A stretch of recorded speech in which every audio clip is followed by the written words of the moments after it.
What's up, kiddos? Alright, here we go. You got section 8.2, section 2 of chapter 8. The essential question you see on the screen.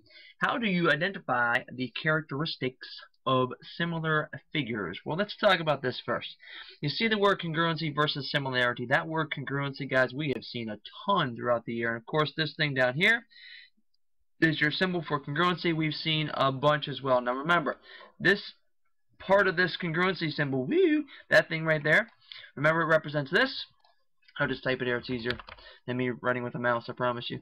Remember, it represents the same shape. That symbol right there represents the same shape. And this one right here, the equal symbol, of course, represents the same size. So when you're looking at this symbol, this thing right here means same shape.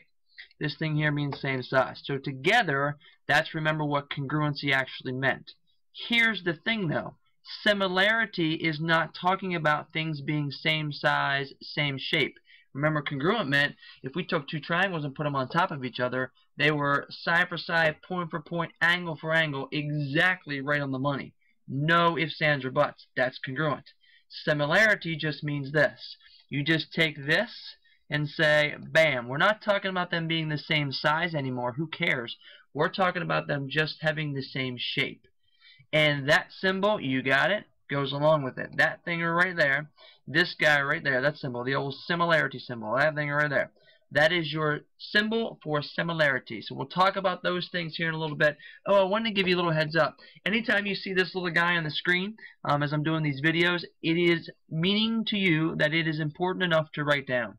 You can write down anything you want to, but I recommend writing down as much as possible, especially anytime you see that little guy, thing, girl, whatever you want to call it, that smiley thing.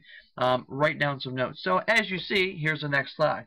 When two or more figures have the same shape, but they are not necessarily the same size, we say the figures are similar. That is your exact definition of what similar is. So you can write that down somewhere in your notes, and let me give you some couple examples.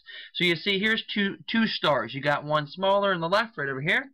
You got one bigger right over here on the right. They are similar in shape. They are, of course, are nowhere near the same size, so they're not congruent. Here's the next one. If you look at it, it's almost Valentine's Day, so I figured I'd put them on there for you. Isn't that cute? So you got this little heart and that big heart. Now this isn't nowhere near the size of my heart, but that's okay. We'll go with it. So you see that these are the same shape, but they're not the same size. Therefore, they are, by definition, similar. And you can think of all kinds of stuff. A golf ball compared to a big kickball, or a soccer ball, or a small playing card. I wish I had them here, but I don't. A small playing card, deck of cards, and a deck of cards to a bigger deck of cards. Or you could take a smaller triangle and a bigger triangle. You can think of tons of things that are similar in shape. But now, anytime you take something like this, where you go from something smaller and you go to something bigger like that right there, guys, that is called this. It is called a dilation. It means a bigger polygon. If any of you guys have ever had your pupils dilated, or anybody in your family has ever had your pupils dilated, it means that they make the pupils really, really big. Now they're the same shape, they just get really, really big, which is actually kind of fun because everything is extremely bright when you do that. It's kind of cool. Now, the next shape you'll see is this. I got two triangles down here, so this one is actually getting smaller, but we'll say that they are similar in shape. Just because they're triangles doesn't mean they're similar, but we'll get to that. So if you get smaller in size, what's that called? Well, that's called, whoa, went too far, sorry. That's called a reduction. So when you reduce something, that's a smaller polygon. A dilation is a bigger polygon. So this is bigger, going to something smaller. This is smaller, going to something bigger. That is a dilation. That's a reduction. Game on. So let's keep going. Now, as I just told you, there is you got to be careful with this, because just because two things are quadrilaterals like you see here on the screen, that doesn't make them similar at all. There's a definition that goes along with similar. So it's not just things that have the same shape. No, no, no. There has to be actually two pieces that are met to make sure for a fact that they are similar. So just because things are quadrilaterals doesn't make them similar. Just because things are triangles doesn't make them similar. In fact, just because things are this guy right here, a star or a heart, doesn't necessarily make them similar. We're talking about polygons, so I should be careful because this heart right here is not a polygon, nor is necessarily this. It's called a convex polygon, whatever. That's a concave polygon, which we didn't talk about. But regardless, so let's get into this. Let's see what happens and why things are actually similar. So how do we know for sure if polygons are similar. Well, here's the first thing. Definition. Oh, look, the little guy. That means you're supposed to be writing something right there. So here's your definition. Similar polygons are, by definition, polygons in which, one, the corresponding angles are congruent. So if there's triangles, if there's quadrilaterals, if there's pentagons, if there's dodecagons, whatever, the corresponding angles are congruent. Notice it doesn't say that it's a regular polygon. It just means that the corresponding angles, whatever they are, must be congruent. The second thing that must be true is that the ratios of the measures of the corresponding sides are equal. Notice it doesn't say the corresponding sides are equal. That would mean we're talking about congruency. We're talking about the ratios of the measures of the corresponding sides. So let's get to an example with this one down here. You can draw those two triangles, and we'll label those two triangles as such. So you got triangle dog on the left and triangle cat on the right. It's a small little dog compared to a big cat. Whatever, it is what it is. So let's label this side. Now I will give you a disclaimer if you haven't noticed this already. These pictures are not drawn to scale.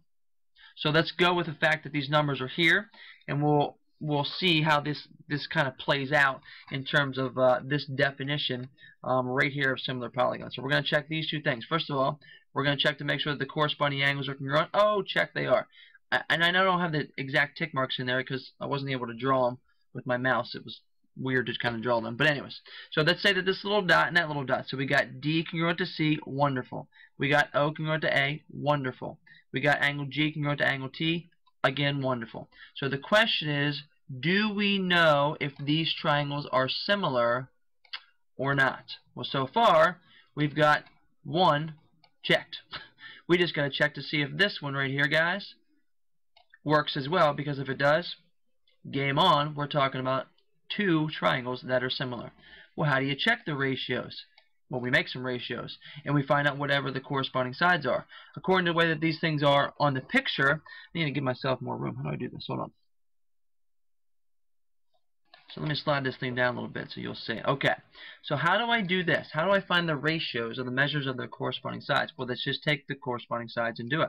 So let's say that I look at this and say, okay, DO, that guy corresponds to CA. So since they correspond, why don't we just set up a little ratio and say, okay, well that means DO, forgive the writing. Again, I'm writing with a mouse. I'll figure this out, don't worry. That's a C. Whoa, that's weird. There we go. So there's this ratio of corresponding sides. DO, which is 4, over this side 16. Now, as you all would say, hey, back in elementary school, let's reduce this. You bet we'll do it in high school too. So that means that thing right there, that took me forever to write that as a mouse. That's crazy. So the ratio of the corresponding sides is 1 to 4. Why am I doing this? Because, again, I have to check to see if the ratios of all of their corresponding sides are equal. So that means I have to check the other two pairs of corresponding sides. Guys, if they're equal, meaning if I get 1/4, say for AT and OG, if I get the same thing, 1/4, bingo, then we're talking about a pair of similar triangles. Well, let's do it. So the ratio of OG to AT, that would be 6 over 24. And if I reduce that, by golly gee, we got 1/4. So far, we're 2 for 3. What do we got to check next? We just got to check the last pair of corresponding sides. This guy right there, the 5 and the 20. They match up. So let's put the ratio of 5 to 20. Uh-oh, this is looking pretty good. Not my writing, the actual problem itself. So, there we go. So that reduces down to 1/4. Wonderful. So check baby, 1, 2, 3. We got what we needed back up here. We needed 1, the corresponding angle is congruent. That checked off pretty simple. And 2, we needed the ratios of the measures of their corresponding sides to be equal. And as you see again, we got that taken care of. So yippee-doo, we got those things similar. So that is how you check to know if two triangles or anything are similar. So let me get back to this one slide up here and show you this quick. So back to these squares. Well, if I needed to check, this is a square and this is a rectangle, the corresponding angles would all be the same because they're all 90.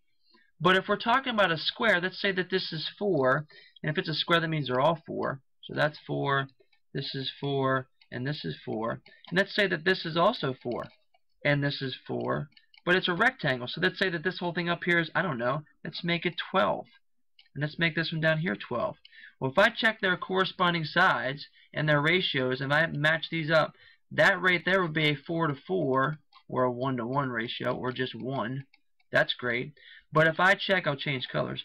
If I check this one compared to the one that matches up with it, that's not going to be the same thing. It's going to be 1 to 3.